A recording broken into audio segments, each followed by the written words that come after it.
Uno de los principales problemas que tiene la economía argentina es la inflación. Y en particular en nuestro país, la principal causa de la inflación es la emisión monetaria. De allí que para entender este fenómeno sería bueno entender qué ocurre con el funcionamiento del Banco Central y en particular cuáles son los números del balance del Banco Central, ya que eso nos puede dar una idea clara de por qué tenemos este proceso inflacionario tan fuerte en nuestro país. El balance del Banco Central, al igual que el balance de cualquier institución, se lo puede dividir en el activo y en el pasivo.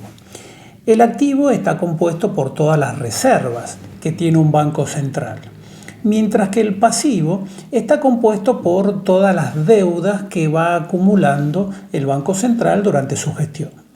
Gran parte de esa deuda es lo que se conoce como emisión monetaria. Pero además existen otros elementos que van sumando a este concepto de pasivo del Banco Central, que son los que vamos a ver a continuación. Como podemos apreciar, las reservas del Banco Central al 31 de agosto del 2023 eran de alrededor de 25.100 millones de dólares. Por el lado de los pasivos, tenemos básicamente 5 conceptos: la base monetaria, los encajes en pesos o en dólares, las famosas LELIQ, que cuando asumió este gobierno se llamaban LEBAC, y los pases. De estos 5 elementos vamos a concentrarnos esencialmente en 2. El primero de ellos es la base monetaria, que es el total de pesos que están circulando en una economía. La base monetaria, al 31 de agosto del 2023, era de alrededor de 5.2 billones de pesos. Para que tengamos una idea del crecimiento de la base monetaria argentina, cuando el actual presidente, el actual gobierno asumió su mandato hace casi 4 años atrás, la base monetaria era de un poco más de 800.000 millones de pesos.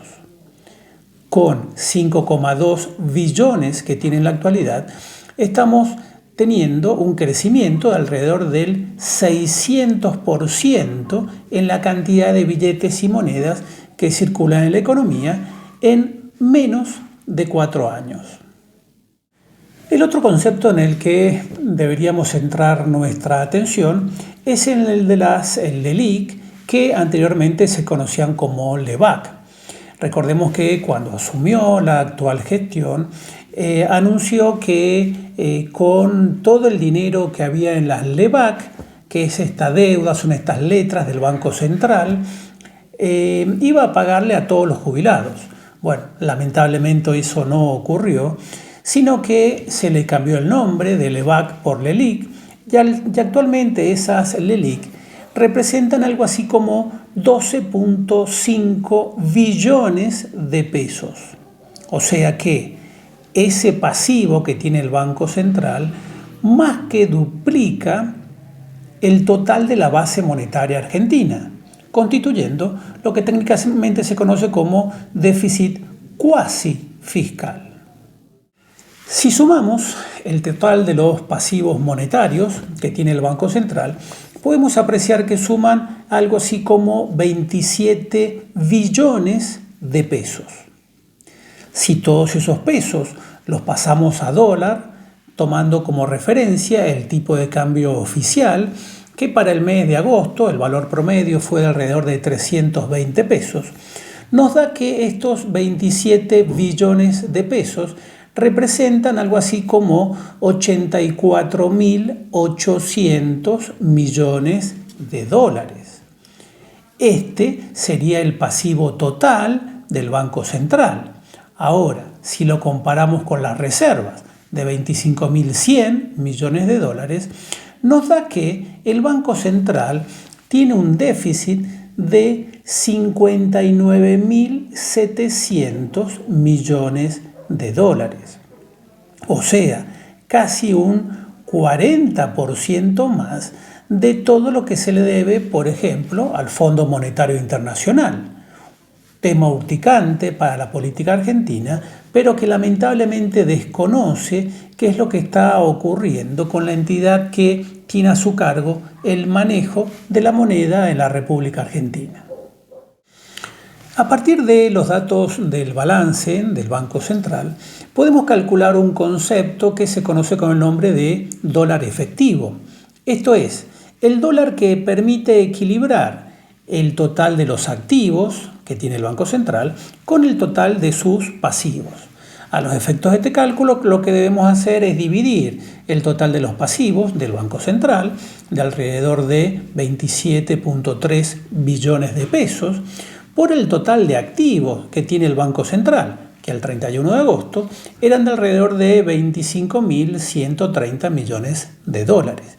Si hacemos ese cociente, nos va a dar que el dólar efectivo es de alrededor de 1.090 pesos. O sea, el dólar debería tener un valor de 1.090 pesos para que desaparezcan las tensiones en el mercado cambiario. En la medida que el tipo de cambio existente diste mucho de este valor, el mercado permanentemente va a estar presionando para alcanzarlo. Y mientras ello no ocurra, los desequilibrios macroeconómicos se van a seguir manteniendo. A modo de síntesis, el principal problema económico de la República Argentina no es la inflación, sino el desmanejo de sus cuentas públicas. El crecimiento de la base monetaria de casi un 600% en 4 años se debe fundamentalmente al enorme déficit fiscal que tiene el gobierno, razón por la cual en el próximo cambio de gobierno lo que deberíamos esperar es un gobierno más austero, o sea, un gobierno que comience su gestión bajando el gasto público, todo lo cual va a permitir que se disminuya el ritmo de emisión monetaria. Como consecuencia de esta medida, evidentemente tendremos una disminución en la inflación. Ahora bien, debemos tener en cuenta que si el dólar efectivo es de 1.090 pesos, el tratar de mantener un dólar ficticio, conocido como dólar oficial, en 350 pesos, no le quita presión a este problema.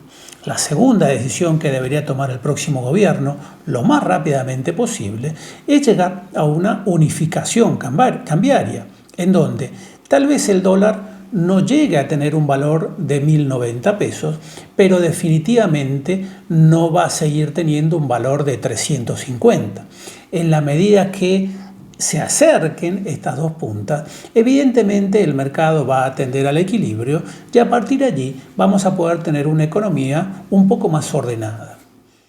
Lo que la economía argentina necesita es contar con un banco central que defienda el poder de compra de su moneda y no, como ocurre en la actualidad, que defienda los intereses del poder político de turno.